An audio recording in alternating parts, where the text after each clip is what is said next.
Wake that ass up. In the morning. The Breakfast Club. Morning, everybody. It's DJ NV, Jess Hilarious, Charlamagne the Guy. We are the Breakfast Club. Lauren LaRosa filling in for Jess. Jess is on maternity leave. And we got a special guest in the building. Yes, indeed. The icon, the legend. Queens gets the money. LL Cool J. What's going on, baby? How you What's feeling? Feeling great, man. LL always got action hero, superhero energy when he walk in the room, right? Yeah. Good vibe. Yo, I mean, I feel like one right now. I mean, this is like a good energy. You know what I'm saying? Like the, year 40. You know what I'm saying? And we having a conversation about my new album. Mm-hmm. You know, that's a really unique position. You know what I'm saying? So it's like, Never been done before. I think yeah, 40 no, years. it's never been done, and it shows us that it's possible, right? Even more importantly, it just shows younger generation and new artists as they, are working on their careers and as they embark in what's possible. You know what I'm saying? That we could continue to, operate at a high level. You know what I'm saying? And do things that are important culturally. And I'm glad that I can set that example. How has it been being back on the road, on these promo tours, doing interviews? How does it feel just to be out here? Cause you running like a new artist, like you doing everything. I'm like, you running. I'm like, you ain't tired? Nah. I've been tired for 30 years, bro. Okay. You kidding me? I work hard. But you know what it feels like? It feels like in a lot of ways I am a new artist, because there's a day one audience that grew up with me, and then there's an audience that knows me for all of the other things I've done, but aren't as familiar with my music when it comes to me like directly dropping records. So it's launching records. So it feels great, man. It feels fun. I'm just having a good time with it. You know what I'm saying? Like it's exciting to me. You know what I mean? And I think you being back out here, it shows people the reverence individuals have for you. Because everybody got an LL story. Like we had Ed Lover up here. Ed Lover was like, he wanted to be a rapper till he heard you. Yeah. And after he put the microphone down. That's funny. That's funny. Nah, Ed, Ed, I remember he was at my high school security. But I would say what it does for me is it gives me reverence for the culture. You know what I'm saying? It makes me revere hip hop. It makes me more excited about what's in store for hip hop. And what's possible for hip hop.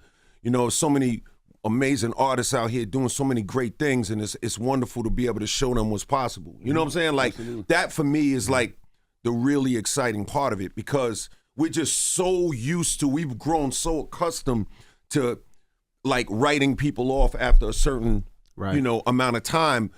It's beautiful to be able to say, no, you can continue. And you don't have to pretend you're in year 3 when you're in year 40. You can actually be, go ahead. Were you nervous about that? Because, in hip hop, it seems like definitely hip hop, they try to put you in a box, right? Yeah. Where they're saying, even though you got music now, they be like, oh, well, you can't play on this station because he's more of an urban AC artist. But with you, I haven't seen that. I've seen you, you're on every station. It's not just the older, quote unquote, older stations. Yeah. Well, what it is, man, is, you have a responsibility as an artist sonically. At the end of the day, it's about when they press play, what do they hear? Like, we could talk about Google, we could talk about Wikipedias, we could talk about your resume and your plaques on the wall. All that's great. Awards, Hall of Fame, sounds great. But when they press play, it's like when you're on the basketball court, can you deliver, right? It's, LeBron can still deliver.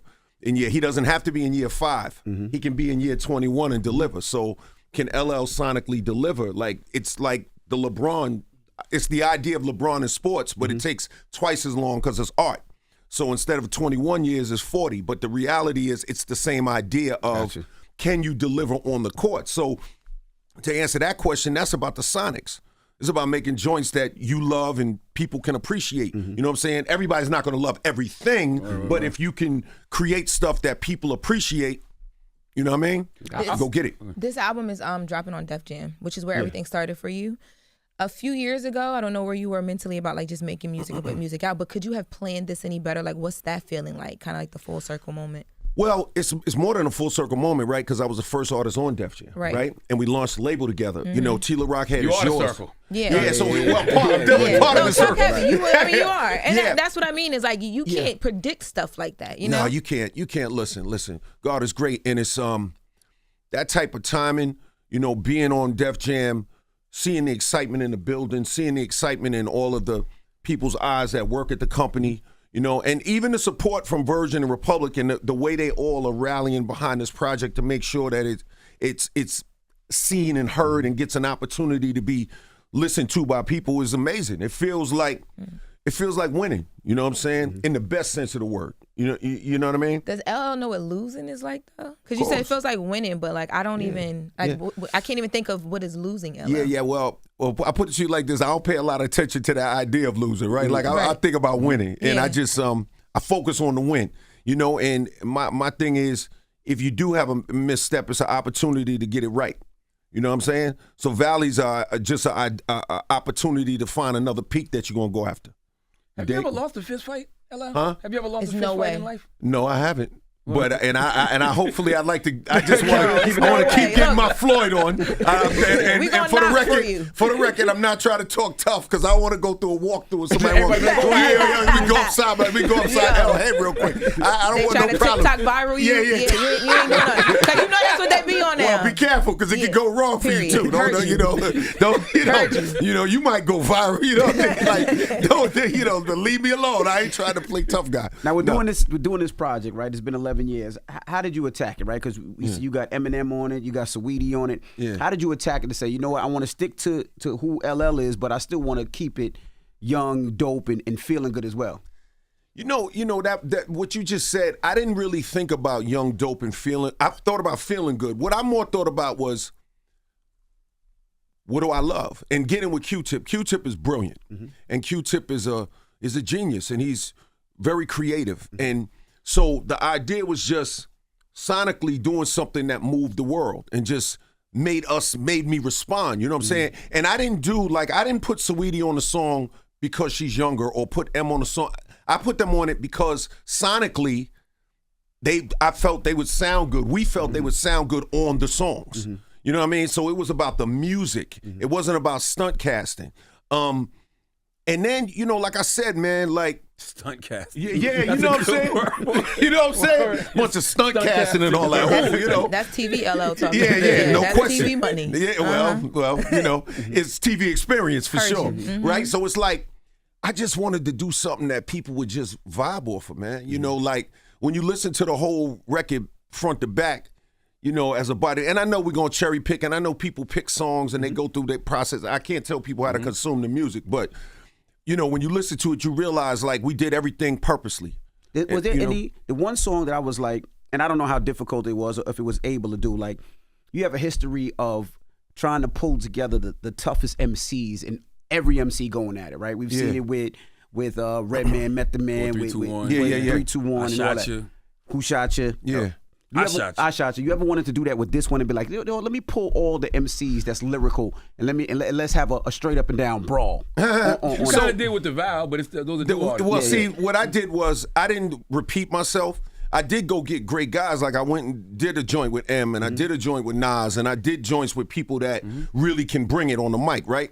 I love doing that. Like that's like my thing. Like I'm not out here. I want to be with the best and work with the best. But in terms of the posse cut idea, I really wanted to get some kids who had never had an opportunity. I have so many stars on the album. Snoop is on the album, and Busta, and different people that we've named. Even Sona Jorbetta, who's huge, in London and Africa, and just an amazing musician. But I wanted to give some kids that never had an opportunity. I made a vow. I said, I'm going to take some kids. So I got this kid, Don Pablito from Southside Queens, and shout out to him. And Mad Squabbles from Philly and Jay Sand from Lafayette, Louisiana, and put them on the song so that they can have an opportunity. So, but that being said, you never know. There could be remixes. You know what I'm saying? Like, I would consider rocking with people. You know what I'm saying? It depends on what it is. Are those artists you working with, or are they just? No, I didn't sign them. Okay. I didn't want nothing from them. I just wanted to give them an opportunity. Wow. I just want them to be on the same album with M and Snoop and LL and then give them an opportunity, and you got to make the best of it. You keep your ear to this. I remember one time, well, first of all, I want to know how you found those guys, but I remember one time hearing you say your favorite rapper at the moment was like Pee Wee Longway. Yeah. He was funny. But I like a lot of different artists. Like I listen to everything. I was listening to the Young Nudie today, and then I was checking out. I like the Lil Durk thing, but I like the Corday, and then you could flip it all the way to. I like some of what Glorilla's doing, and some of them, some of them records, and and I listen to all artists. I love hip hop. You know what I'm saying? I love hip hop culture. You know what I'm saying? People think that, I'm like, I go home and stand up in a corner and kind of melt into the wall and like don't know what the hell is going on in the world, but I'm actually paying attention. You know what I'm saying? 100%. So it's the song with Saweetie, right? Because Yeah. Saweetie gets so much, like people love to like throw shots at her because of like saying like she's not lyrical, whatever. And we talk about you working with lyricists. How did y'all link up? Is that somebody you had your ear on? What made you go for Saweetie of all the girls? I thought that I liked her on Best Friend with the that record. And I just thought she was cool. You know what I'm saying? And I liked the name and I just thought it was cool. I was like, yo, let's put her on the joint. And that was it. And at the end of the day, that's an opportunity for her to be better. And she took her time and worked on that project and took her time and worked on that verse and made it right. You know what I'm saying? And, if somebody else, wants to be on it, then, Shoot your shot. I mean, good luck. You know what I mean? Little Duval remixed it. Little Duval remixed it and called it Unctivities. So he's rapping about doing grown stuff over the record. Okay, well, good luck with that, Duval. Good luck with that, bro. Good luck with your Unctivities. You know what I'm saying? Good luck. We love you. We love that for you. Unk. Do you like being called Unk? Or do you?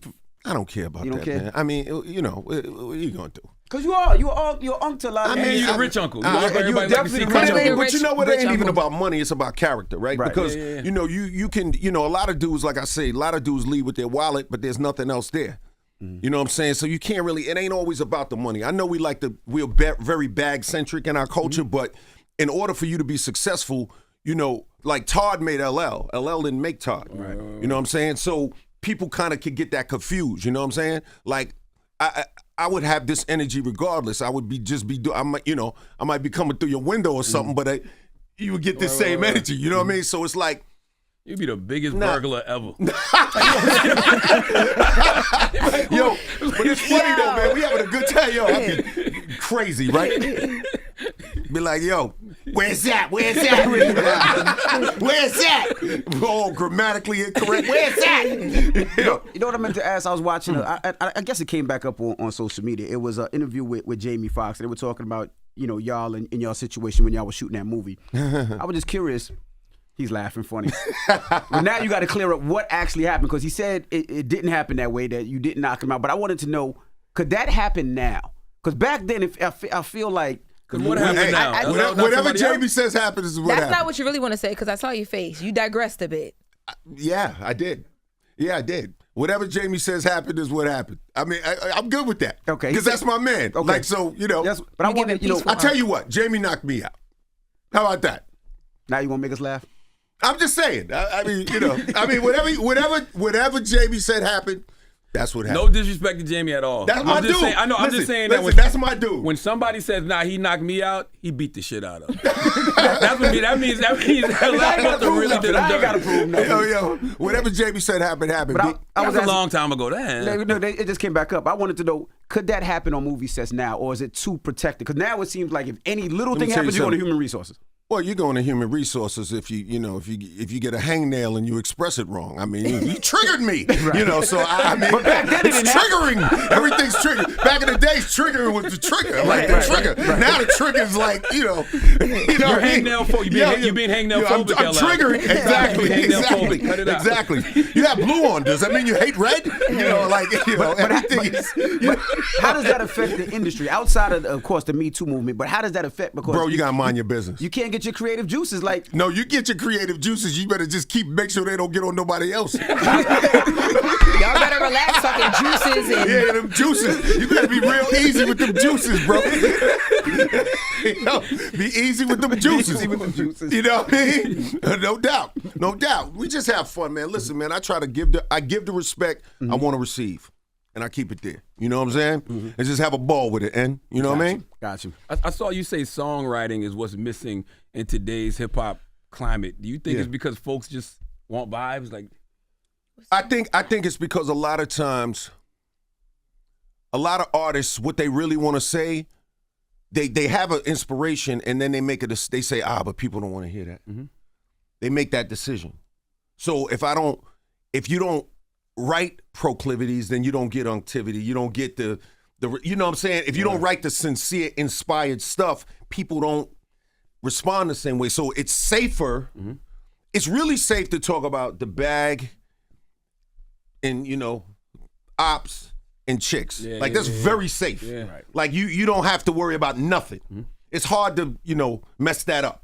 You know what I'm saying? So that's the thing that kind of I think people, whereas if you're going to get into something like 30 Decembers on my album, or if you're going to get into Black Code Suite, or if you're going to get into The Spirit of Cyrus, or if you're going to get into some of these songs that I wrote on here, you have to be willing, you have to risk looking stupid in order to win. You know what I'm saying? We talked about it before, you know what I'm saying? Like you got to risk, you know, you got to be willing to be vulnerable. The strength is in the vulnerability. Vulnerability is where the strength comes from because you got to put it all on the line. Jordan, LeBron, Steph Curry, they take the last shot, right? There's vulnerability in that. You know what I'm saying? But you can miss. Exactly. But you can win. So that's kind of how music is. And I think a lot of artists right now, I think it'll turn the corner though. I think that this album will inspire a lot of artists to do. You'll see more things happening. You'll see people taking chances creatively. You'll see. You know, we had MC Lighthead. She said, you're the reason. You're the reason she decided to put out a new album. Oh, word. Yeah. Well, this is what she said when she was here. You haven't put out an album in 10 years, but you got a new album coming out called 101. Yeah. Why are you getting back into this crazy game? LL challenged me. Really? Yeah. We did a fireside chat with him, and in the midst of it, you know, he says, "I'm putting out new music." I was like, "Oh, that's great." He said, "When you putting out music?" And I was like, "Well, I don't know." He's like, "Stop being scared." I was like, scared. It's true. Once he said that, and I was like, okay, I got to get to it. I love that. How does that feel to still be inspiring artist? Man, I love it, man. I love it, man. Listen, can't be scary, man. Like, what are you being scary for? There's always going to be great acts. Of course there's going to be new artists. Of course times are going to change. Of course there's going to be generational changes. That comes with the territory. But that's the opportunity for us to prove that we was born to do this. You know what I'm saying? You don't stop doing it because times change. You know what I'm saying? If you need your shorts to be a little longer on the court or a little shorter, they change the rules on the touch fouls. You learn the rules of the game and the new rules, and they'll play better than everybody else. You know what I'm saying? It's simple. You know, it's simple in the thought process. You know what I'm saying? Now, obviously, executing it is not as easy, but it's simple when you make the decision. You dig? When it comes to writing songs, you know, when you got your pen, you got your pad, does that make you dig deeper? Because a lot of these guys, they get high, they go in the studio and just rap. But when you got the pen and the pad, you actually got to dig a little deeper, don't you think? Yeah, so here's the thing, right? A lot of people, you know, rapping is not necessarily the thing. It's about, are you an artist? Are you creating art? So, you know, a lot of people can put words together. Like, I can bounce a basketball, but, you know, do I really want to be on the court with, you know, Curry and Draymond and, you know, like, I can bounce a basketball. I can, and I can make a shot. So, you know, I could get lucky and make a shot, but that's not the same at the level. So hip hop is the same way when it comes to MCs. Like, yeah, you can put a few words together, but you're not like LL Nas and Eminem and, you know, like there's a difference in skill level. I'm just being honest. So when I put pen to paper, I'm creating something. I'm going into a world. I'm disappearing into this thing. I'm trying to create. I'm like looking at the marble and finding a statue inside of it. You know what I'm saying? I'm not just putting any words together. Now, mind you, if I write something that's silly, I'm doing it intentionally. See, that's the thing that people don't always get, because when people judge hip hop, like the line I love to use as an example is my Headsprung record, because there are a lot of people who think that this guy wrote that song trying to make the best rap that he could, but that's not what that was. The intent was to make it silly and funny and entertaining. And so people so it's like writing comedy, it's like writing drama, it's like writing romance, it's like understanding what the intention is of what you're writing. So what happens is, in hip hop, a lot of things get judged by the same metric. You know what I'm saying? You can't judge, you know, somebody's got to die, you know what I mean, by the same standard as, I don't know, Headsprung, you know, Juicy. You see what I'm saying? Biggie Bismarcky picking boogers or something like that. Exactly. So you can't, picking boogers is picking boogers. You know what I mean? And hypnotize is hypnotize, and they're different. And so when artists understand that, I think that it'll help them with when they craft these albums and when they craft these songs. You understand what I'm saying? You never got nervous because you were probably one of the first artists that say, you know what, I'm going to be very emotional on a record, right? I'm going to say I need love. I want a round-the-way girl. at the time when hip hop was so focused on I'm the best, and what made you say, you know what? Nah, I'm gonna go F with the chicks over here. I'm gonna let y'all do this. I'll be back, but I'm gonna go F with the chicks right here. Well, I'll put it to you like this. It's like a guy, showing up to the projects to see a girl. What does that say about him? He really want to see her. He really likes the girl, and he could fight. Or he's willing to risk it, Yeah. regardless of whatever. He's willing to risk it, right? Right. So me doing I Need Love or me doing these romance records, that's because I wasn't scared. Not because I was soft. I wasn't scared. That's why I could do that. You understand what I'm saying? So like you gotta, like sometimes people, they misconstrue. It's like the guys that I meet, they'll be the nicest guys in the world. The toughest guys I know and the toughest guys I've known growing up have been like some of the nicest guys. The most dangerous guys I've known have been some of the nicest guys. Came up with some killers. Oh Yeah, man, absolutely. So it's like with the music, it wasn't about trying to have an image. It was about what I want to do as an artist. Period. What do you want to say as an artist? What do you want to do as an artist? That's what I'm going to do. And peer pressure makes me laugh. He's like, really? I remember being 14, standing in the garage. You know what I'm saying? We playing hooky, and all the dudes are standing around, and they was sitting in chairs, and the garage is dark. The windows are taped over in Queens, right? And I remember watching them, and they were smoking weed. And this particular day, I'm like, I'm not smoking. So I stood over in the corner, and I remember just standing in the corner, watching them and watching everybody's brain change and the conversation change. I was saying to myself, it's got to be something more to life than this. But the point I'm making is not that I was too cool or too good, because that's not what I'm saying. The point was that I said I'm not smoking, and I didn't care who cared and who had a problem with it. That's my point. So when you comes to the music, it's the same idea. It's like, yo, you do what you want to do, man. Like I do what I want to do creatively. I do what I want to do creatively, not what people say I'm supposed to do, right? Because a lot of times what people want, like right now, they're like, oh, you're supposed to sit down, or like you have people like they're on the internet. Oh, how could he have the whips and chains and the this and that in the video? Because people are freaks. And that really goes on. Right. And I know you want to pretend that everybody's like having, missionary with a sheep, but I got news for you. There's some freaky stuff going on out there, and I'm rapping about it. Right. I can't believe at my age. What? When did I sign up to not get? What? I never signed that piece of paper. I don't remember signing that contract. You got to stop freaking off, and I don't know when that happened. Those are people that are new though, because I remember you pouring the chocolate syrup on the girls' kneecaps in broad daylight, all on ridiculous. Jamaica Avenue. Jamaica Avenue, There was a dude on the hood of a car. Absolutely, bro. Absolutely wilding out, completely out of control. Who says like, yo, we need to sit her right here and pour the chocolate? Me. Is that you? Okay. He said me. All right. I said it. Got you. Okay. Heard you. Lauren, okay. All right. put her in the car. You like put her right Hershey, here. cross your legs. Yep. You like that? You like that, don't you? Yeah. Got you. Yeah. Okay. All right. See? Yeah. No director's cut. Oh, no. Yeah, Heard you. yeah. That ain't even the wildest one. One of the wildest one is the most subtle one. Which one? In the Doing It video, the way you bite the apple when you We know that video. The I'm like, girls I'm know the best that. apple in the world. Yeah. Charlamagne, Dancing you with really the are apple in your auntie. mouth. Yo, dance. Yes. Yo, but I love that. Yo, you know what, man? I gotta tell you, man. I love doing funny stuff like that and ridiculous. Like I really like I had jeans on in the Paradise video in the water. I know that. That's right. But what's funny is people will point it out to you like I didn't know I did. Like you do know I filmed that, right? Like you do know that I know what I'm. How many takes in the wet jeans did you have to do? Because it's a little rough As once many your as it jeans takes, get wet. baby. Okay, as gotcha. many as it takes. Okay. You know what I mean? How many takes we need? You know what I mean? Let's have But a some lot fun of with that it. stuff became fashion, like the one leg up. One leg up. I got that from the bike messengers in New York. Word. Yeah, because the bike messengers be riding around. Think about it. They be in the city. They have their pants leg up because they don't want it to get in the chain. Spewing. Get it in the chain of the bike. I saw that one day. I pulled my joint up. I'm like, yo, this is a vibe. I start wearing my joint like that. We all did. I start wearing my joint like that. I said, yo, this look cool. You know what I'm saying? Like, I love the idea of just, having fun, not taking it too serious. There's a time to be serious. The time to be serious is when you're going after your goals. The time to be serious is when you have dreams.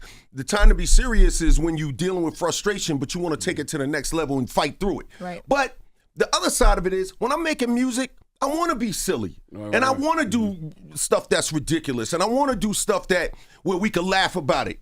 You know what I'm saying? Like, let's have some fun with it. Because you just grabbed the woman's leg and started playing the guitar. Absolutely, for no reason. bro. Absolutely. Absolutely. That was you too? That was all you two? That was all me, baby. Okay. All me.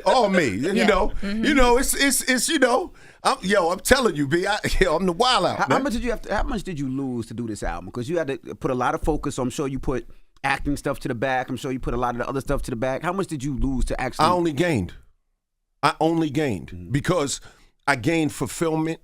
I gained inspiration. I was able to take time out of my life to focus on the thing that I love the most. And when you put your energy into what you love, like, and you truly believe you was born to do it, you never lose.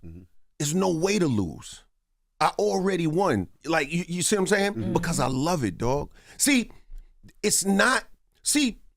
okay, I'll give you an example. May he rest in power. Someone like Fat Man Scoop. Rest in peace. The joy that you bring to people through your music is incalculable. See, people are really, and look, I got money, I'm a wealthy guy. People really put a lot of emphasis, and I understand it, put a lot of emphasis on money, and status. And I get it. Image is important, people, I get it. But what people don't put enough value on is the joy of life and living well and having a good time and enjoying what you're doing. And that means something. That's a different type of wealth.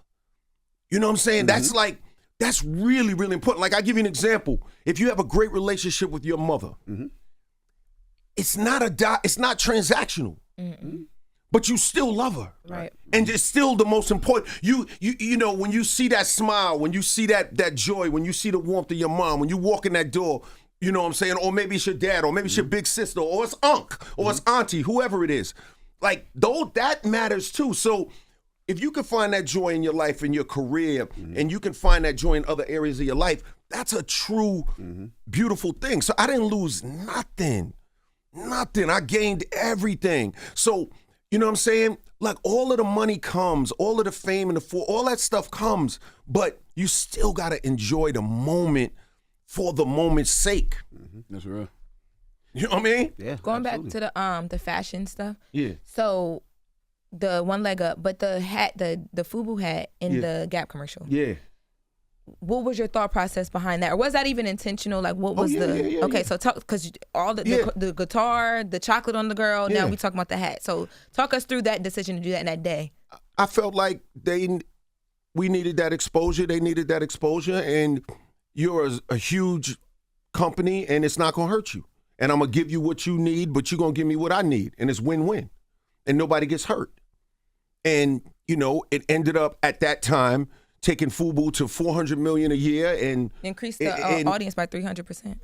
I mean, and that's what I'm supposed to do. You know, when you roll with somebody, you roll with people. There was no pushback on the set from the. Yeah, there was. They was like, oh, you know, the hat and this. I said, no, I'm an owner. Oh, so I can clear it. And you said nobody gets hurt, and everybody was like, okay. Absolutely, yeah. And I'm an owner, and this is it, and boom. And now you know what I'm saying? You was the owner in FUBU? Of course. I don't think I ever knew that. I know you the owner. I thought you just did it because you rocked with them. I mean, of course you rocked with them, but I didn't know. When you even just said that, I thought that was just you, like, they were going to listen to you anyway. Because he was from Queens. I was. And they was holding me down because I was from Queens too. We was holding each other up. Are you kidding me? Let's talk through that. So, at what point did you become an owner in FUBU, and why haven't we heard more? I never heard this. Well, what's funny is that I just didn't really talk about that. Why? Because it wasn't important. Why Still is it got important? the job done. Why was it important?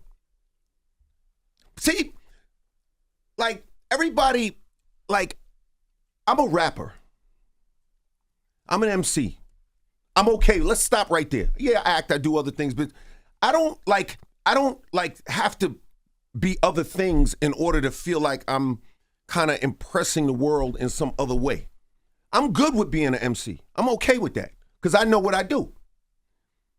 You understand what I'm trying to say? Yeah. Gotcha. So we're kind of in this space where like you hear guys talking like as if they're like, I heard a guy say the other day, he was like, oh, I don't want to just be an artist. I want to have an artist and I'm going to be a CEO. As if being an artist is some sort of lower level thing. Yo, Stevie Wonder's an artist. Michael Jackson's an artist.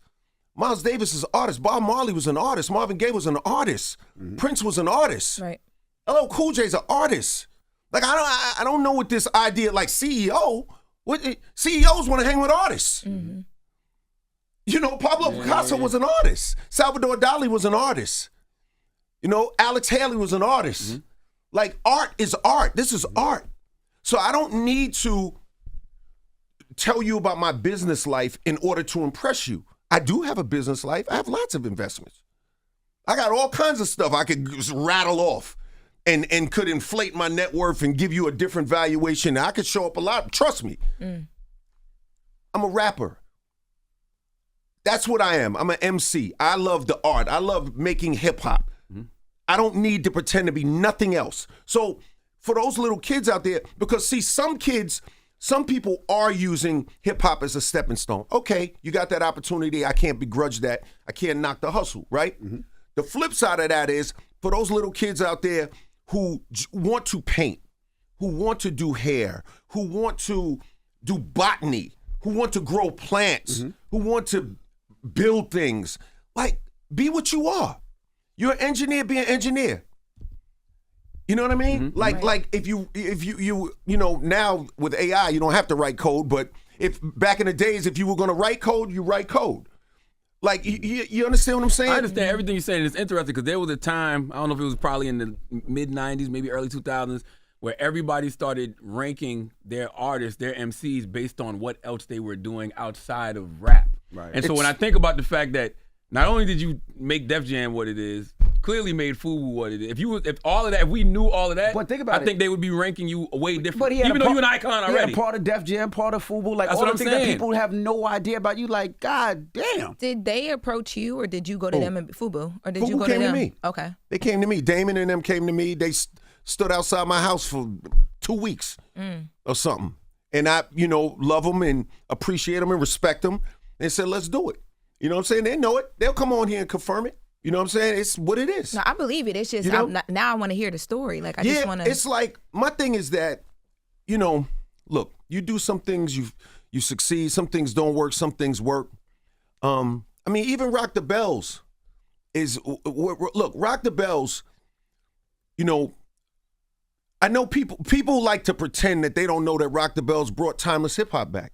It did. Absolutely. This is the reality. The Rock the Bells Festival, the Rock the Bells Cruise, me doing that channel, me bringing all these artists out, me putting all of that energy into it is the reason why there's more of an even playing field for artists that have been around a lot longer. I brought it up at a meeting yesterday. You know what I mean? I brought it up. I literally brought that up yesterday. Use it as an example. You know what I'm saying? So, but at the same time, it's like, okay, cool, but I don't need to beat people in the head with that.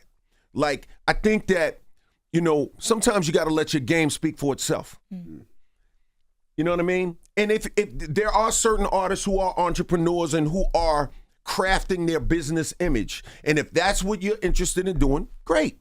There's nothing wrong with that. I think that's very cool. Me, yes, I invest. Yes, I have different things I've done, but I like making music. You know what I'm saying? Like, I'm good with that. I wanted to ask you about something you said on Club Shay Shay, because you got, I don't know why, but you got so much flack for your Def Jam Mount Rushmore. Right? Yeah. And I feel like nobody can debate you on that except for Russell, except for Rick Rubin, except for Chuck D, and maybe the other people that you named. Yeah. I just wanted to know why Slick Rick. I love Slick Rick, but I just wanted to know from you, why did you put him on there? Because they were mad at Slick Rick being on the list? They were just mad the whole list. Well, they were mad because they don't understand. They want me to talk about skin and lips and hair, but they want me to ignore the bones. You know what I'm saying? I gave them the bones of the label. They want to talk to me about cosmetics, but guess what? I don't care how you look. You can get 14 BBLs, 35 lip injections, but if you don't have no bones, you're gonna be a pile of flesh over there on the floor. So that's the way that's how I built my Mount Rushmore. So when I said Beastie Boys and myself and Public Enemy and Slick Rick, that's because that is the foundation and the bones of the company. I didn't say that they were the most famous. I didn't say they sold the most records. I didn't say any of that.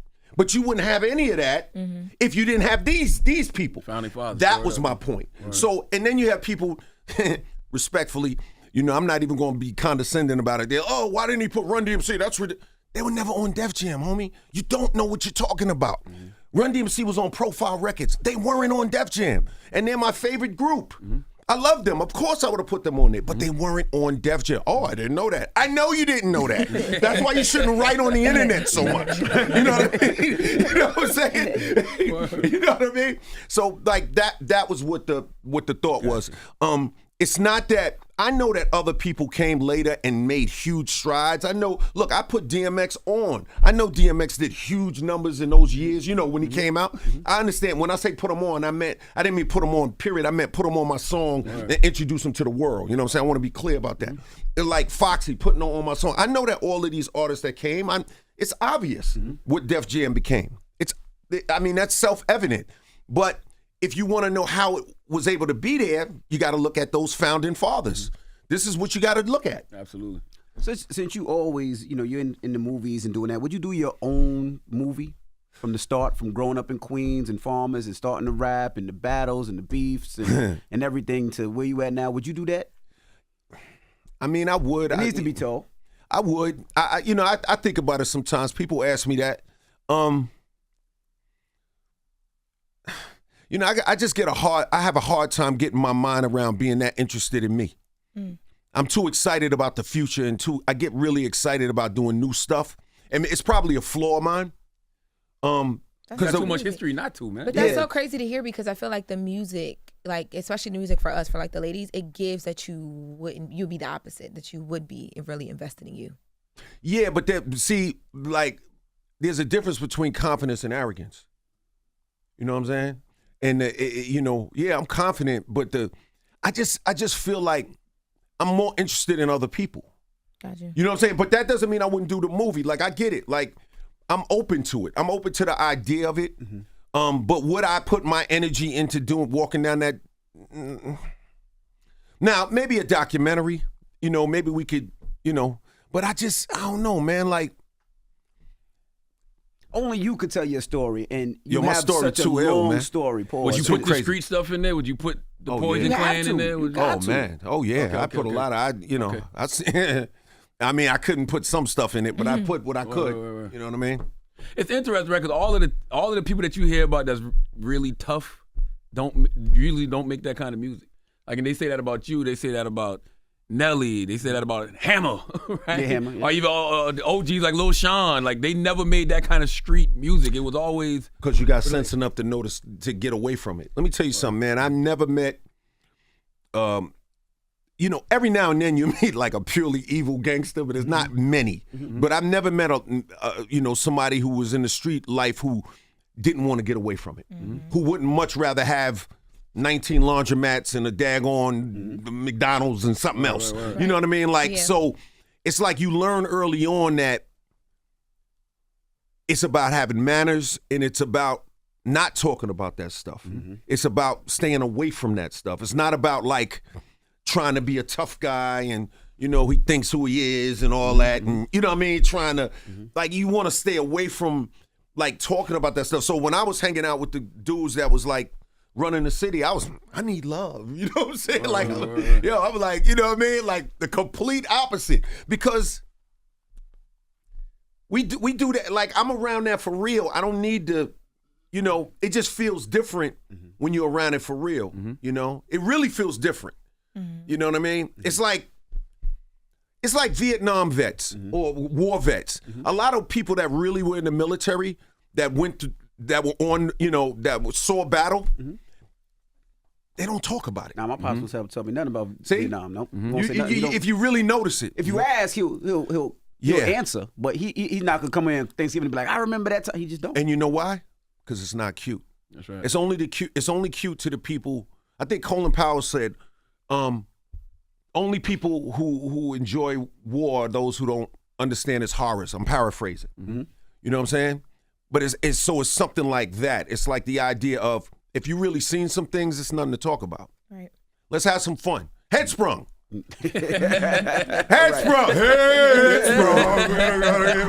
What is your biggest record to perform? Is it Headsprung or is it Around the Way Girl? Is it Doing It? It depends on the audience. Depends on what country I'm in, what city, what state. And what was the mind frame Around the Way Girl? Because that's probably one of my favorites. That's why I always. It just feels like a New York love story. I'll tell you, it's about the girl next door.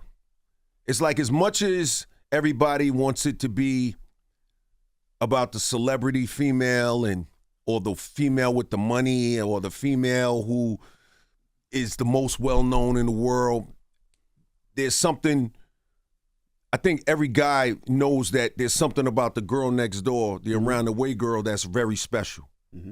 And I always had a certain reverence for that.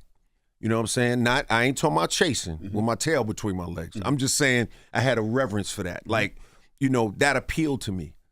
Like, I wasn't really as interested in like the famous girl or the superstar girl or the girl, even with the most, nowadays, like the most followers. It was the person, a normal person. Like, I just thought that was, I found it more interesting. You know what I'm saying? And quite frankly, like, more attainable. Mm-hmm. You know what I'm saying? Like, it's just like I see you.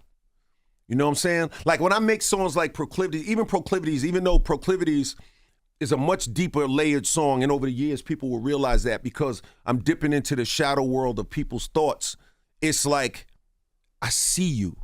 You understand what I'm saying? Like, I see you. Like, I'm not looking at the image of a woman. I'm not looking at the trappings. I'm looking at her soul on Around the Way Girl. I'm looking at her soul on Proclivities. When I talk about, you know, like, I love to see you make the O face. You know, like, like that's a real thing. Like I'm looking at her face, like, you know, morphing. Like, I'm like, I like to see you make that face. You know what I mean? Like, you know what I mean? It's crazy. You know, so. I got a few more questions. You wrote MC Lyte's verse on Self-Destruction? Yeah. Wow. Yeah. Scotch tape with a razor blade taped to a collar. Yeah. I did. Mm-hmm. How much of that did you used to do back in the day? A lot? A little bit. A little bit. I did it more than people know. You know what I'm saying? More than people know. But I wouldn't go around like talking about all the different things. But I did some of that. Yeah. I did some ghostwriting for people. And when we talk about writing, I wanted to ask, how much do you think Biggie and Jay contributed to people not taking writing as serious? Because both of them said they didn't write. And I saw you having a conversation on Sway about Big one time. Biggie's my man, and I love Big. You know, sometimes, and look, everybody's different. Everybody's process is different, right? Like, some people, they just, you know, got a bunch of rhymes that they wrote at home, and they just remember them. And then they just got something for the beat. So you don't have to necessarily see me write. That doesn't mean I didn't write.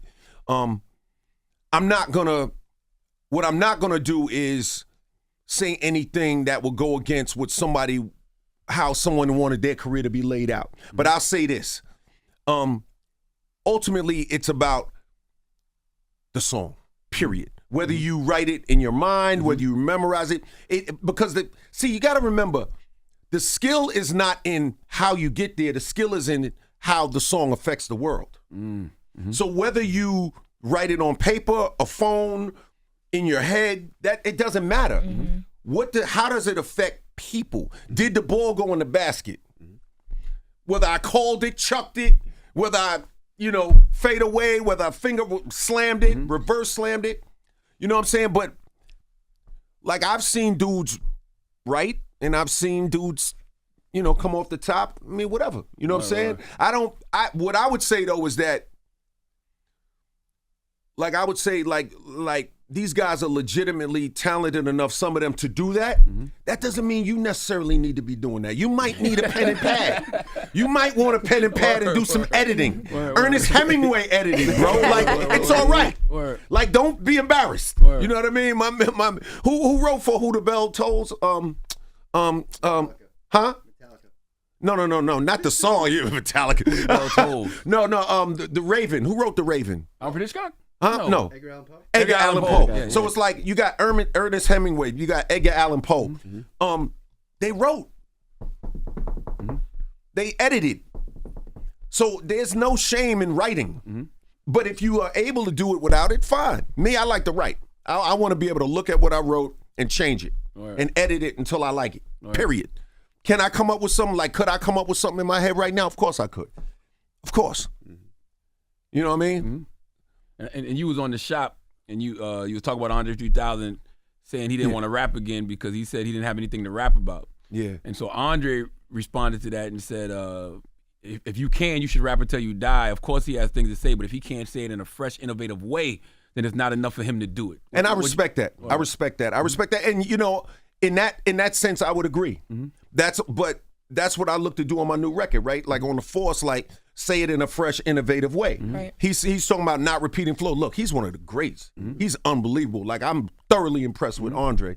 And the only reason I even said anything is because I like him so much as an artist. I'd love to hear him again. I just miss hearing the guy. You know what I'm saying? Like I want to hear Outkast. Like personally, I would love to hear Outkast album. I don't know about the world, but I would want to hear that. But I do respect his feelings, and I cannot speak to his artistry. You know what I'm saying? I love him. Has lyrics? I don't know if it's lyricism. Has lyricism peaked? Like I don't know if there is any more flows. Are there any more deliveries? Like how many more ways can you deliver rhymes? Oh, there's always a way. That's Okay. like, you know, just when you thought every syncopation was done, I mean, Miles came and changed the game. Charlie Parker came and changed the game. You know, we can go half notes, quarter notes, eighth notes. I mean, there's always a way to change and approach it differently. You know what I'm saying? There's always a way to, you know, it's up to you though. It's combinations. It's like flavors, right? There's only bitter, sugar, salt, blah, blah, blah, blah, blah. But you got, at the end of the day, there's always a different way to make a good meal. You know what I mean? You can always get another great meal. So yeah, 100%.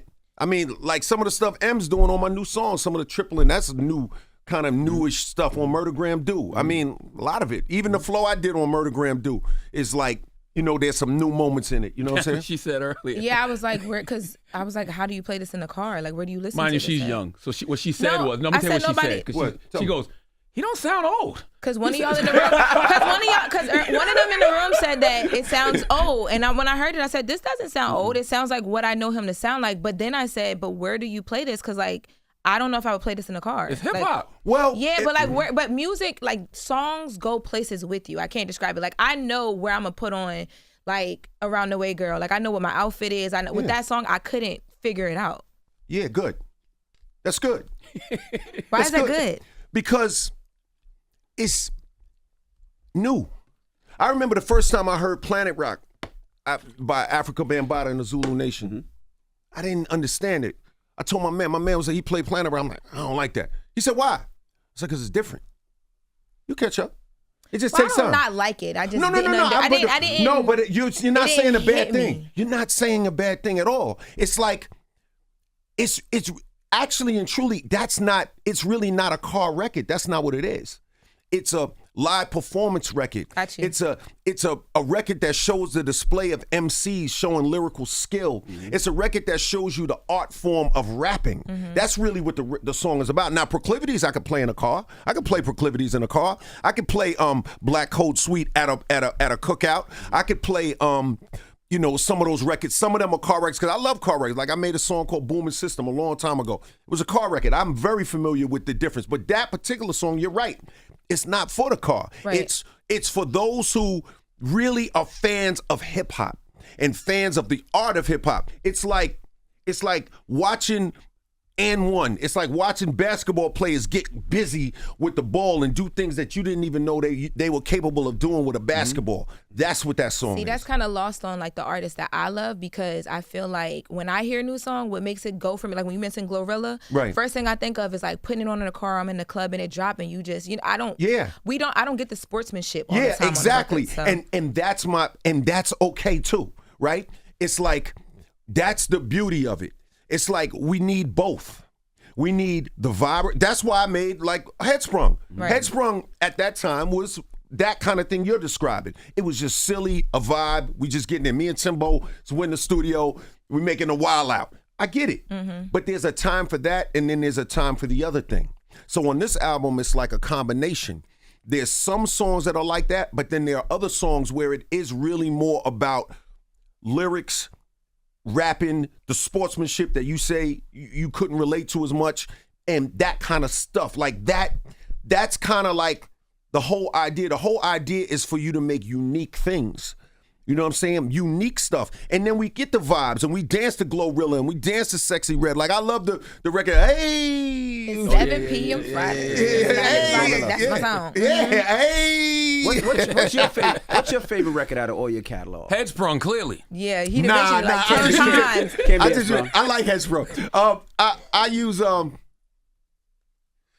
there's a few songs.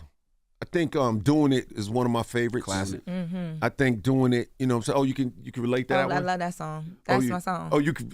That's that works in the car, huh? Yeah, that works anywhere. Oh, I know. That's my song. Yeah. See, yeah, I know it does. That's my song. Okay? Yeah, I know. Yeah. I like the one you and Scratch did too, Il Bomb. Oh, Il Bomb. Love Yeah, Il I like Bomb. Il Bomb. I like Il Bomb. I tell you, this one I got with Nas is crazy. The Praise Him joint is wild. It's hip hop. You know what I'm saying? But it's right. There's a lot of joints. 30 Decembers. I like 30 Decembers. I like Black Hole a lot. Black Hole Sweet is, look at mama, she in the kitchen, she's chicken, dipping the chicken in the flour.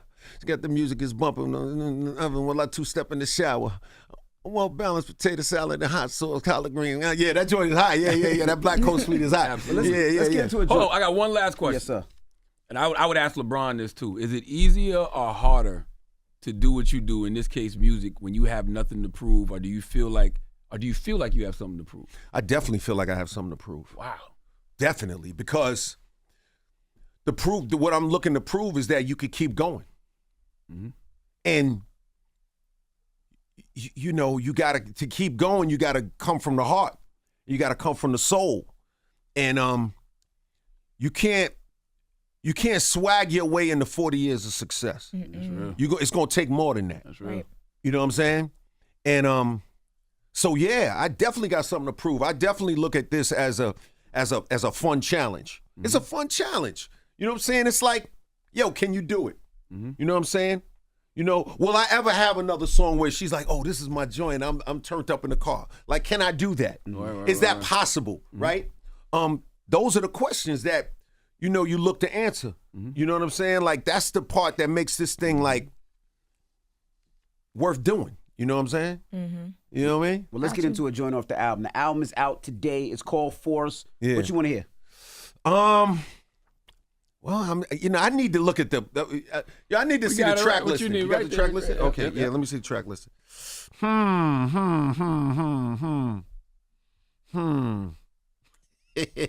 We should play Murdergram just because of her. Why not? Murdergram. Let's play Murdergram. Let's play Murdergram. I'm playing Murdergram. All right, well, let's get into it right now. Murdergram featuring Eminem. Yeah. Featuring Eminem. The Force is out right now. Hey. We appreciate you for joining us, LL. Appreciate you. And how you used to work out every day? I do. Well, 4 times a week minimum. Yeah. Charlamagne, one day you get on the gym with love. Nah, I'm good. I work out with him. I train with him. Now, do his workout one day. Just one day. I would train with him. Okay, good. Yeah. I did it one day and I almost threw up. I think I did throw up. Did I throw up? I threw up. You might have. I don't know. I threw up. He does some weird-ish, man. Like no, he don't. He does what he does. Yeah. You should have did what you do. I didn't know Jim ever saw you coming. When did that happen? Watch your mouth. Say this with me.